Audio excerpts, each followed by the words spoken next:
प्रतिबोधिता भगवता नारायणेन स्वयं व्यासेन कथितां पुराणमुनिना मध्ये महाभारतम् अद्वैतामृतवर्षिणीं भगवतीम् अष्टादशाध्यायिनीम् अम्बा तामनुसन्दधामि भगवद्गीते भवद्वेषिणी.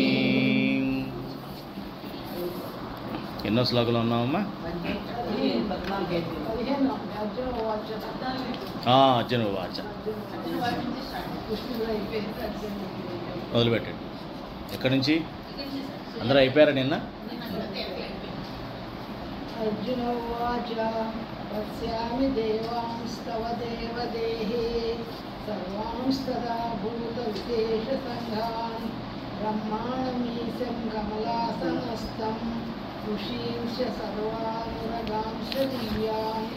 అర్జునుడు పలికెను, ఓ దేవాది దేవ, నీ విరాట్ రూపం నందు సకల దేవతలను, నానావిధ ప్రాణకోటిని, కమలాసనుడైన బ్రహ్మను, మహాదేవుడైన శంకరుని, సమస్త ఋషులను, దివ్య సర్పములను చూచుచున్నాను. అర్జున ఉవాచ పశ్యామి దేవాంస్తవ దేవదేహే సర్వాంస్తథా భూత విశేష సంఘా బ్రహ్మాణమీశం కమలాసనస్థం ఋషీంశ్చ సర్వానురగాంశ్చ దివ్యా. ఈ విరాట రూపమునందు సకల దేవతలు, నానావిధ ప్రాణకోటి, కమలాసురుడైన బ్రహ్మ, మహాదేవుడైన శంకరుడు, సమస్త ఋషులు, దివ్య సర్పాలు అన్నీ కూడా చూస్తున్నాను. సకల సృష్టిని ఆయన చూస్తున్నాడు. అంటే దీని అర్థం ఏంటన్నమాట, మనం ఏ భగవంతుడిని తలుచుకున్నా పరమాత్మను తలుచుకోవాలి. ఇక్కడ శివుడు ఎవరిలో ఎక్కడున్నాడు? శంకరుడు పరమాత్మలోనే ఉన్నాడు. సో అట్లాగే మీరు ఋషులకి ఎవరన్నా తలుచుకున్నా కూడా ఆ పరమాత్మను తలుచుకోవాలి. కాబట్టి పరమాత్మని పదే పదే పదే పదే ఎవరైతే తలుచుకుంటారో వీళ్ళందరినీ తలుచుకున్నట్టే లెక్క. ఎందుకంటే వీరందరూ ఆయన శరీరంలోనే, ఆయనలోనే ఉన్నారు. కాబట్టి పరమాత్మనే పదే పదే మనం తలుచుకున్నట్లయితే, మన ఆత్మలో ఆత్మగా ఆయన ఉంచుకున్నట్లయితే, మన మనసులో మనసుగా ఆయన ఉంచుకున్నట్లయితే, ఆయన మాట వీళ్ళందరూ వింటారు. కాబట్టి ఆయన శరీరంలో భాగమే. కాబట్టి వీళ్ళంతా కూడా ఆయన ఇలా కదిలారంటే ఈయన కదలాల్సిందేగా. మన చెయ్యిలా కదిపామంటే చేతిలో ఉన్నటువంటి నరాలు, ఎముకలు అన్నీ పక్క తిరగాల్సిందేగా, అవునా కదా? అట్లాగే పరమాత్మ కనుక మన మీద దయ తెలిస్తే, ఆయన కనుక ఏం చేయదలుచుకున్నా సరే ఈ దేవతలందరూ ఆటోమేటిక్గా వాళ్ళ పని మనకి అనుకూలంగా చేస్తారు. మనకి ఇప్పుడు ప్రతికూలంగా ఉండరు. తర్వాత అనేక బాహోదరనేత్రం పశ్యామి త్వాం సర్వతోనంతరూపం పునఃస్థినాదిం పశ్యామి విశ్వేశ్వర విశ్వరూప. ఓ విశ్వేశ్వర విశ్వరూప, నీ బాహువులు, ఉదరములు, ముఖములు, నేత్రములు అసంఖ్యాకము. నీ అనంత రూపము సర్వతోముఖంగా విలసిల్లుచు. నీవు ఆది మధ్యాంతరేతుడు. మహత్వపూర్ణమైన నీ దివ్య రూపములకు ఆది మధ్యాంతరం తెలుసుకోబోతున్నాను. అనేక బాహూదర వక్త్ర నేత్రం పశ్యామి త్వాం సర్వతోనంతరూపం నాంతం న మధ్యం న పునఃస్థవాదిం పశ్యామి విశ్వేశ్వర విశ్వరూప. అనంతమైనటువంటి రూపం సర్వతోముఖంగా వెలుసిల్లుచున్నది. సర్వతోముఖము అంటే అన్ని దిశలా, అన్ని దిక్కులా. ఊర్ధ్వం లేదు, అధం లేదు, వెడం లేదు, కుడి లేదు, ఎన్ని దిక్కులా కూడా, అన్ని వైపులా కూడా నీ యొక్క అనంత రూపం కనబడుచున్నది. నీవు ఆది మధ్యాంతరహితుడవు. నీకు తుది లేదు, మధ్యం లేదు, అంతము లేదు. అట్లాగా అది ఒక ప్రవాహంలాగా వెళుతూ ఉందన్నమాట. ఆ యొక్క రూపం అలా పైపైన కనిపిస్తుంది, కానీ అందులో మార్పులు జరుగుతూ ఉన్నాయి. కాలం కదా మరి. కాలంలో ఉన్న మార్పులు వస్తూ ఉంటాయి కదా, ఆ కాలంతో పాటు అలా కల్పాలు ఇవన్నీ కనిపిస్తూ ఉన్నాయి అందులో. అది చూడలేకపోతున్నాను, నీ ఆది మధ్యాలు నేను తెలుసుకోలేకపోతున్నాను. అది ఇంపాసిబుల్, ఎవరి వల్ల కాదు అది. నెక్స్ట్ కిరీటీనాం దదీనాం చక్రీనాం చ తేజో రాశిం సర్వతో దీప్తిమంతం పశ్యామి త్వం దూతి దీక్షాం సమంతాత్ దీప్తానాలోక జ్యోతిమ అప్రమేయం.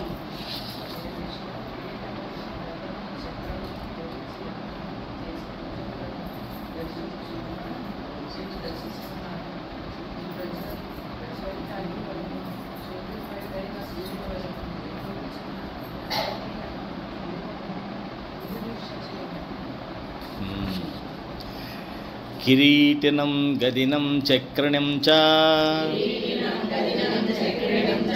తేజోరాశిం సర్వతో దీప్తిమంతం పశ్యామి త్వాం దుర్నిరీక్షం సమంతాత్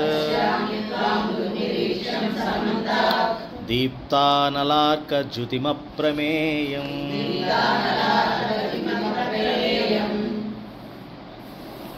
కాంతిపుంజములు ఎటు చూసినా సరే కాంతిపుంజములు అట్లా వస్తూ ఉన్నాయన్నమాట. మనకు కనకబెట్టే చిన్న సూర్యుడికే అని తేజస్సు కనిపిస్తోంది కదా మనకి కాంతి. మరి విశ్వరూపుడైనటువంటి ఆ పరమాత్మ యొక్క కాంతిని మనం ఊహించలేము అసలు. అంత చక్కని కాంతి తేజోవంతంగా వస్తూ ఉంది, అనంతంగా వస్తూ ఉంది. ఆయన జ్యోతిర్మడిన సూర్యుడిలాగా కనిపిస్తున్నాడు అనమాట. అంటే ఏంటి, తేజస్సు ఎక్కువ కనిపిస్తోంది ఆయన రూపంలో. అందులోనే ఒక గదా మన సుదర్శన చక్రం అవి కూడా కనిపిస్తున్నాయి. సుదర్శన చక్రానికి ఏం చెప్తారంటే మనస్సు అంటారు జనరల్ గదా అని. సుదర్శన చక్రాన్ని మనసు అంటారు, ఈ గద అన్నది బుద్ధి అని కూడా అంటూ ఉంటారు. కొన్ని చోట్ల ఆ వ్యాఖ్యానం కూడా ఉంది. అందుకని నైమిసారణ్యం అంటారు, తెలుసు కదా. నైమిసారణ్యం అంటే నిమి అంటే ఎక్కడైతే చెప్తాడు చక్రం, ఎక్కడైతే సుదర్శన చక్రం ఎక్కడైతే పడి ఆగిపోతుందో అక్కడ నైమిసారణ్యం అంటే. దాని అర్థం ఏంటంటే ఎక్కడైతే చక్రం తిరగడం ఆగిపోతుందో అక్కడే నైమిసారణ్యం ఉంటుంది. అటువంటి నైమిసారణ్యంలోనే మనం పరమాత్మను దర్శించగలుగుతాము. అక్కడ మాత్రమే శాంతి ఉంటుందని దాని యొక్క అర్థం యాక్చువల్గా. అంటే మన మనసు ఎప్పుడైతే చంచలం కాకుండా స్థిరమైపోతుందో అప్పుడే మనకి నైమిసారణ్యం మనలో వచ్చినట్టు లెక్క. అప్పుడే మనకి శాంతి అన్నది వస్తుంది. తర్వాత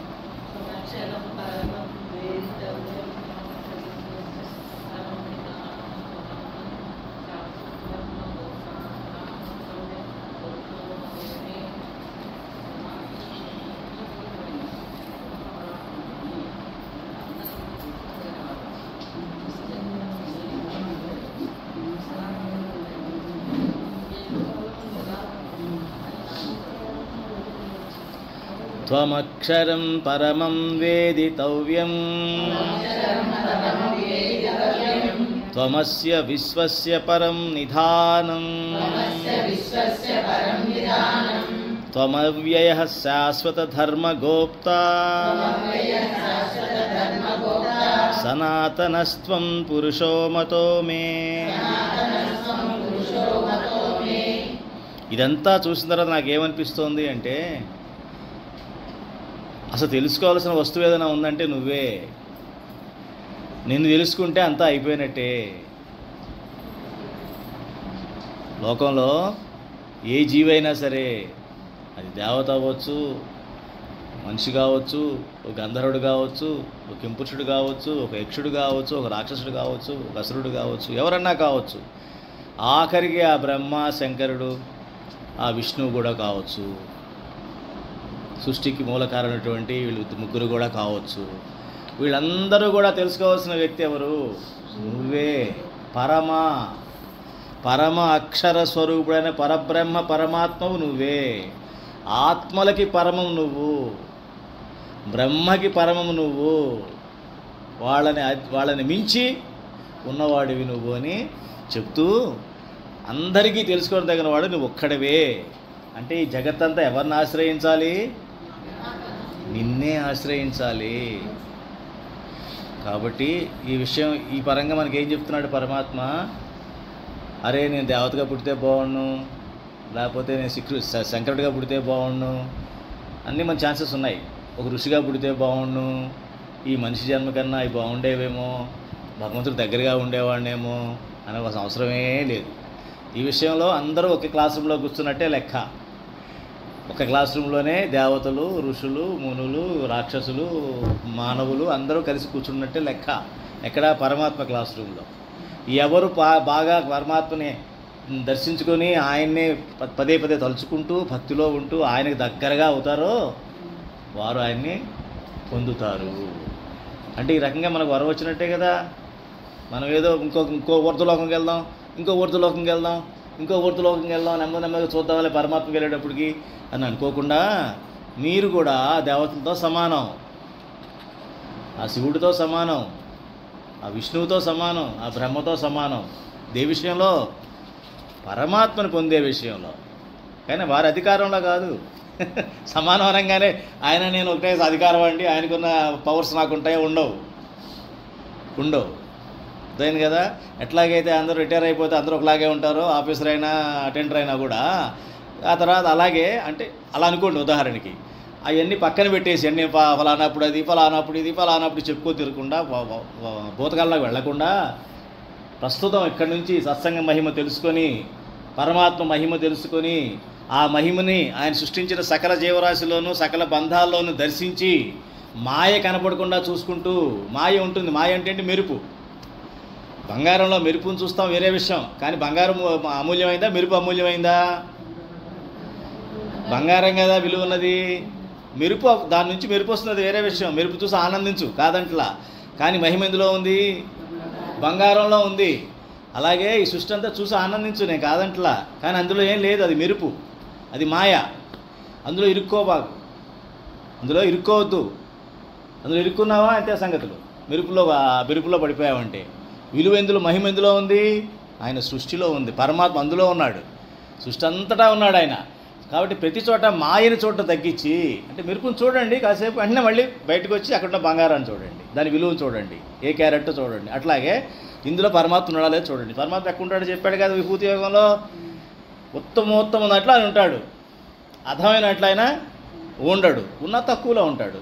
ఉదాహరణకి మనమే తీసుకుందాం, మన జీవరాశి తీసుకుందాం. ఈ చిన్న చిన్న ఫస్ట్ మొక్కలు ఉన్నాయి. మొక్కల్లో మనంత ఇది ఉండదు, కాన్షియస్నెస్ ఉండదు, అంతా చైతన్యం ఉండదు. దానికన్నా కొంచెం ఎక్కువ చైతన్యం పక్షుల్లో వచ్చింది, దాని మీద కొంచెం చైతన్యం జంతువుల్లో వచ్చింది, 4 కాళ్ళలో వచ్చింది. అలా ఇంకొంచెం చైతన్యం మనలో ఎక్కువ వచ్చింది.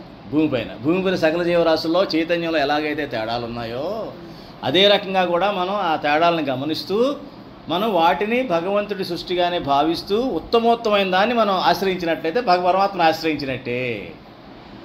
అవునా? ఇప్పుడు మీరు గురువుని ఆశ్రయించు అంటాం. ఎందుకంటాం?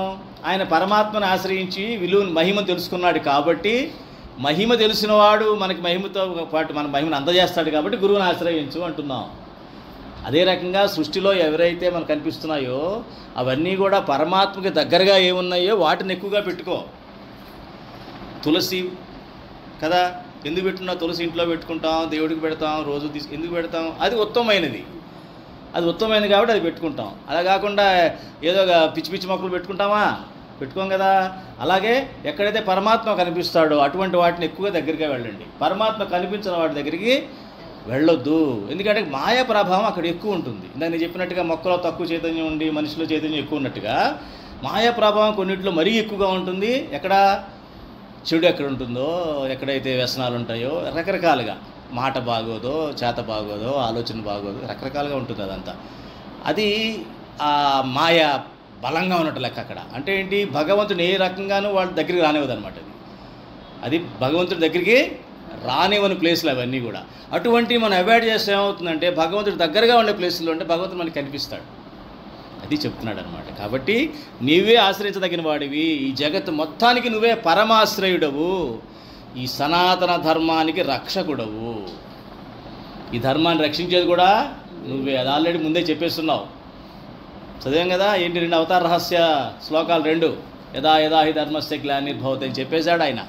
ఎప్పుడైతే ధర్మానికి బలహీనం వస్తుందో నేను వచ్చి దాన్ని బలం చేస్తాను, నువ్వేం బాధపడకు, అప్పటి వరకు నువ్వు బలవంతుడివే అని చెప్తున్నాడు అనమాట. కాబట్టి సనాతన పురుషుడవు, అవ్యయుడు అని ఇప్పుడు నేను నమ్ముతున్నాను అంటున్నాడు.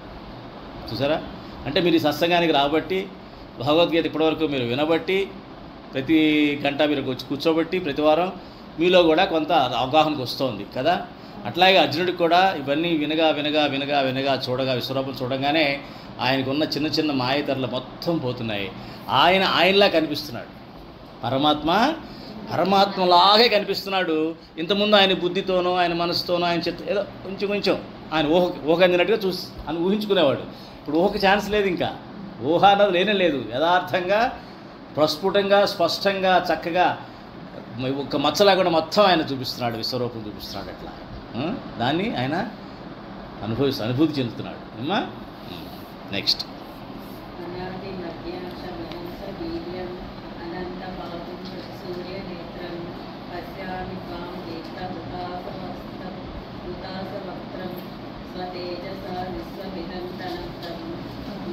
ఆదిమధ్యాంతరహితుడవు, అపరిమిత శక్తిశాలికి, అసంఖ్యాకములైన భుజములు కలవాడు. సూర్యచంద్రుడు నీ నేత్రములు, అగ్ని వలె నీ ముఖము ప్రజ్వరిల్లుచున్నది. నీ తేజస్సులో ఈ జగత్తును సంతప్తమనర్చుచున్నాను. అట్టి నిన్ను నేను చూచుచున్నాను. అనాది మధ్యాంతం అనంత వీర్యం అనంత బాహుం శశి సూర్యనేత్రం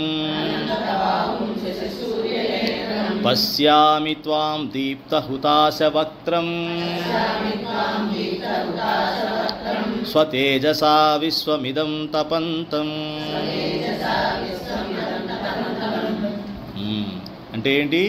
నీకు ఆది మధ్యాలు లేవు, అలాగే అనంతమైన సామర్థ్యం ఉంది నీలో సామర్థ్యాన్ని, శక్తిని నేను అంచనా వేయలేను.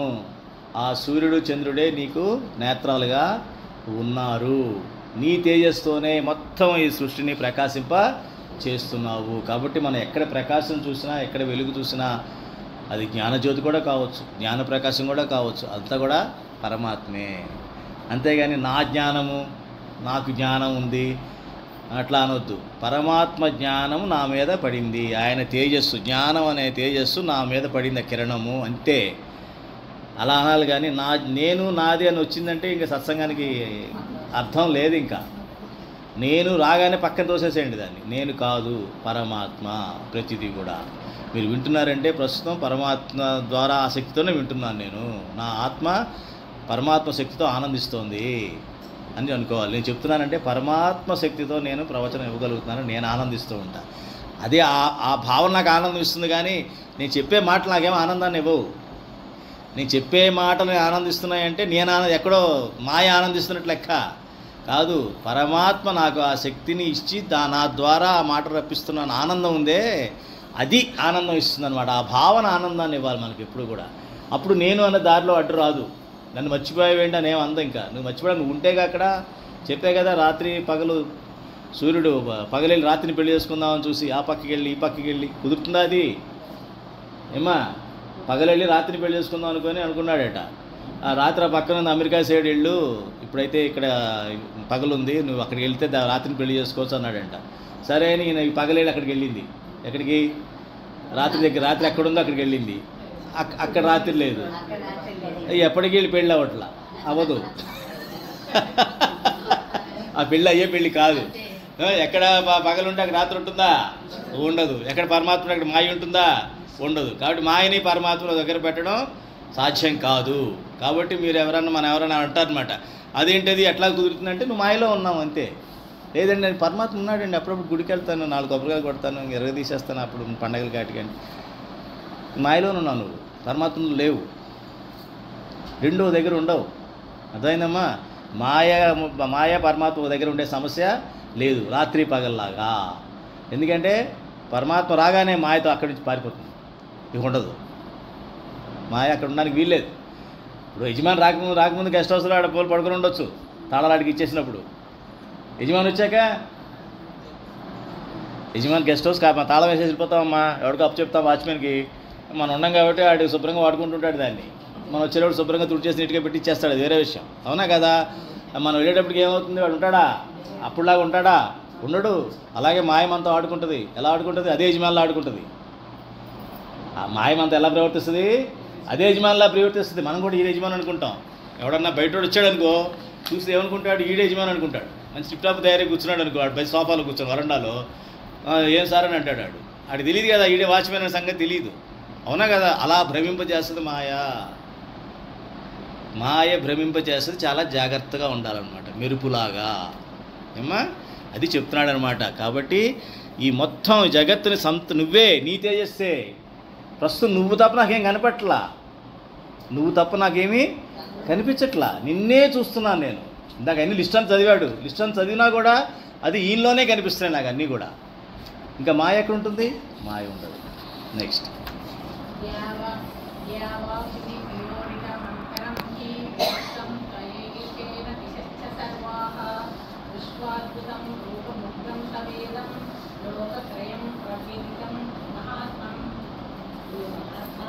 ఇది నుండి భూగర్భం గల అంతరిక్షంలో అంతటను అన్ని దిశలను నీవే పరిపూర్ణుడవై ఉన్నావు. అద్భుతమైన నీ భయంకర రూపాన్ని చూసి భూలోకములను గడగడలాడుతున్నాను. జావా పృథివ్యోరిదమంతరం హి వ్యాప్తం త్వయైకేన దిశశ్చ సర్వాః దృష్ట్వాద్భుతం రూపముగ్రం తనేతవేదం లోకత్రయం ప్రవ్యధితం మహాత్మన్. దివి నుంచి భూమి వరకు అంతరిక్షం అన్నంతా నువ్వే ఉన్నావు, అన్ని దిశలా పరిపూర్ణుడిగా ఉన్నావు. అద్భుతమైన భయంకర రూపం చూసి ముల్లోకంలో గడగడలాడుతున్నవి. భయపడిపోతున్నాడు. ఇప్పుడు ఎందుకు భయపడిపోతున్నాడు?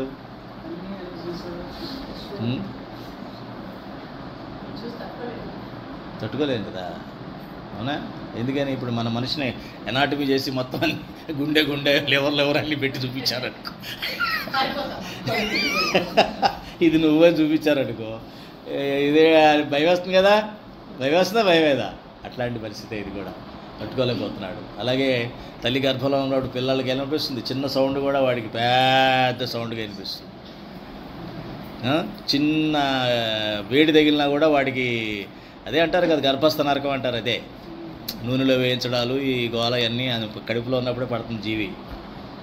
ఏదైనా వేడివేడిగా తాగినప్పుడు వాడు వేయించినట్టే లెక్క. ఇది మామూలు విషయం కాదు ఇది. అప్పుడు చాలా బాధపడుతుంటాడు, ఎందుకు ఇంత బాధ పడుతున్నాను ఏంటని చెప్పేసి పరమాత్మ తలుచుకుంటూనే ఉంటాడు వాడు ప్రతి క్షణం. బయట రాగానే మళ్ళీ మాయ, అది మాయ కప్పేస్తుంది, వేరే విషయం. కానీ ఇదే నరకం. గర్భస్థ నరకం అంటే అదేనమ్మా. గర్భస్థ నరకం అంటే అదే. తల్లి పడే ప్రతి నరకం ఆడు పడతాడు లోపల. బిడ్డ పడాల్సిందే. ఆ రకంగా అనమాట. బిడ్డకి మీరు పెద్ద, అందుకని ఆ టైంలో ఏమంటారు, పెద్ద శబ్దాలు వినిపించకూడదని, ఇంట్లో అల్లరిగా ఉండకూడదు, పెద్ద టీవీ పెట్టొద్దని, శ్రావ్యమైన సంగీతం కానీ. అంటే వాడికి కనీసం దేవలోకాన్ని అప్పుడే చూపించాలి. దేవలోకం అంటే ఎలా ఉంటుందో అది అప్పుడు చూపించాలి యాక్చువల్గా. అటువంటి స్థితిలో తల్లిని పెట్టాలి. పెడితే పిల్లలు వచ్చేవాళ్ళు కూడా మంచి సత్వగుణంతో వస్తారు, వాళ్ళు మంచి సంస్కారంతో వస్తారనమాట. ఎట్లాగైతే ఆ బిడ్డ భయపడిపోతాడో చిన్న సౌండ్కే, మనకి బయట చిన్న సౌండ్ అనుకుంటాం, అక్కడ గుంగ్ గుంగ్ గుంగ్ గుంగ్ గుంగ్ గుంగ్ పెద్ద సౌండ్ వినిపిస్తుంది అనమాట. వాళ్ళు ఇంకా ఏం చేయలేరు. ఇక వాళ్ళని ప్రొటెక్ట్ చేసుకోలేరు, రక్షించుకోలేరు, కానీ పడాల్సిందే ఆ యాతన. అలాగా అర్జునుడు కూడా ఇప్పుడు అక్కడ మరి కాలం కదా, మరి కాలం మారిపోతుంది. ఎలా ఎంత స్పీడ్, ఇప్పుడు చిన్న స్పీడ్కే రోడ్డు మీద 4 కార్లు వెళ్తేనే మనకు సౌండ్ వినిపిస్తుంది, బుయ్ అని రాత్రిపూట కూడా ఆ రోడ్డు మీద వెళ్ళే ట్రాఫిక్కే. అలాంటిది ఈయన ఎంత ట్రాఫిక్ చూస్తున్నాడు ఆయనలో, అసలు తట్టుకోలేకపోతున్నాడు ఇవన్నీ కూడా. అది చెప్తున్నాడు అనమాట. అంత భయంకరంగా ఉంది నీ రూపం, ఈ ముల్లోకాలు కూడా దడరలు వాడిపోతున్నాయి అని చెప్తున్నాడు అనమాట. చూసారా? అంటే ఉదాహరణ కోసం నేను చెప్పాను అనమాట, దాన్ని సమానంగా. తర్వాత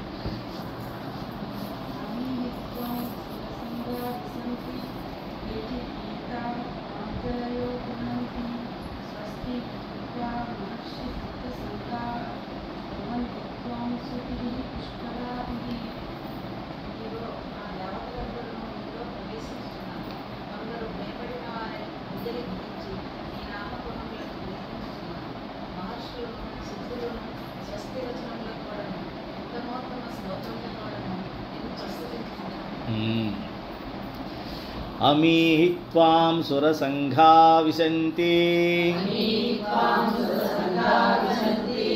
కేచిద్ భీతాః ప్రాంజలయో గృణంతి స్వస్తి ఇత్యుక్త్వా మహర్షి సిద్ధసంఘాః స్తువంతి త్వాం స్తుతిభిః పుష్కళాభిః.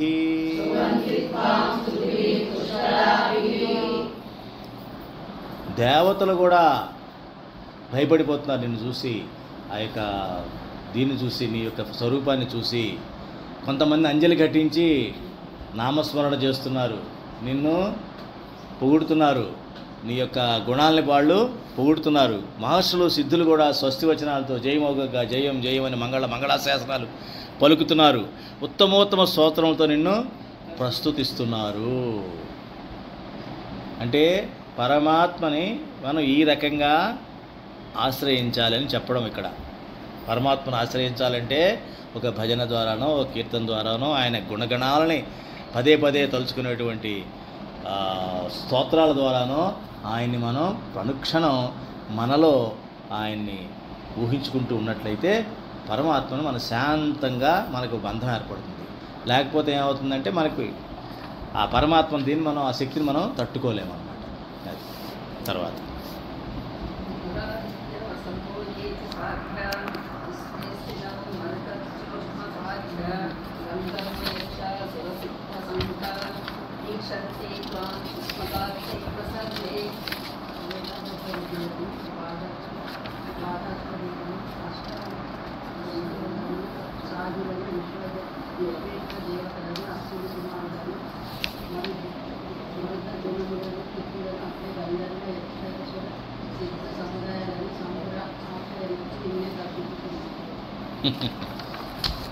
రుద్రాదిత్య వసవో ఏ చ సాధ్యా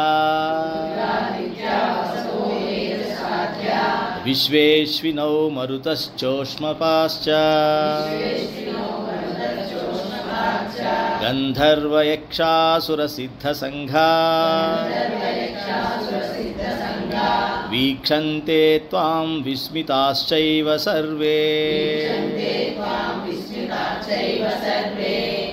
మొత్తం ఎవరైతే దేవతలు ఉన్నారో వాళ్ళందరూ లిస్టు చదువుతున్నాడు. ఏకాదశి రుద్రులు, ద్వాదశ ఆదిత్యులు, అష్టవసువులు, సాధ్యులు, విశ్వదేవతలు, అశ్విని కుమారులు, మరుద్గణాలు, పితరులు, పితృలోకం అంటాం కదా, పితృలోకం దేవతలు, గంధర్వులు, యక్షులు, అసురులు, సిద్ధులు అందరూ కూడా నేను సంభ్రమాచరణతో దర్శిస్తూ ఉన్నారు.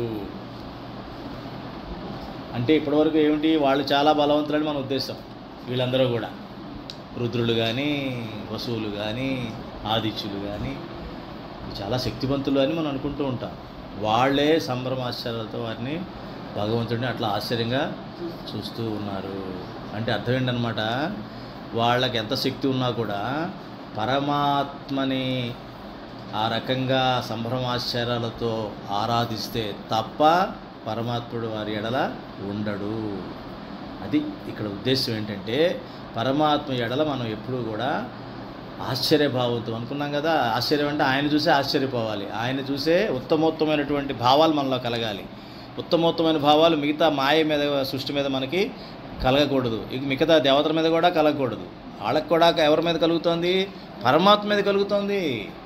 సో ఆ పరమాత్మ మీద మనకు ఉత్తమోత్తమైన భావం కలగాలి, పరమోత్తమ భావం మనకి కలగాలి అని దీని ద్వారా మనం తెలుసుకోవాలన్నమాట. వాళ్ళు కూడా అట్లా ఉంటేనే వారికి పరమాత్మ అనుగ్రహం ఉంటుంది, లేకపోతే ఉండదు. వాళ్ళు కూడా శపించబడతారు. తెలుసు కదా యక్షుడు ఎంత గొప్పవాడు.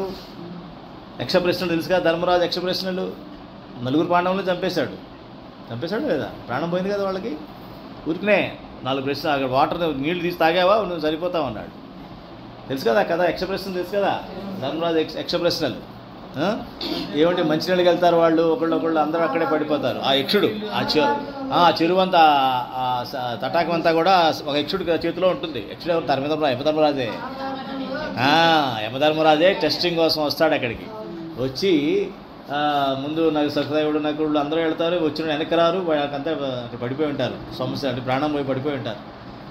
చివరికి ధర్మరాజుకి ఎవరు వీళ్ళకి రావట్లేదండి అని చెప్పి ఆయన వెళ్తాడు. వెళ్ళేటప్పటికి ఆయన ఎక్స్ప్రెషన్ చదవండి, ఎప్పుడైనా సార్ చెప్పుకుందాం, చదివారు కదా, బ్రహ్మాండంగా ఉంటాయి ఎక్స్ప్రెషన్లు. అంత పవర్ఫుల్ యక్షుడు అంటే. ప్రతిదానికి అన్నిటికన్నా వేగమైంది ఇది మనస్సు. ప్రపంచంలో అన్నిటికన్నా వింత ఏంటంటాడు, మరణం అందరికీ వస్తుంది నాకు రాదు అనుకుంటాడు, అది వింత అంటాడు. మరణం అన్నది అందరికీ వస్తుంది కానీ నాకు రాదు అనుకుంటుంటాడు, అదే పెద్ద వింత అంటాడు. ఇలా చాలా బాగుంటాయి క్వశ్చన్ ఆన్సర్లు. అది కాదు, పుస్తకం కొనుక్కోవచ్చు, చదవండి అమ్మా. ఈసారి మా కవర్ చేద్దాం అది కూడా ఎప్పుడన్నా.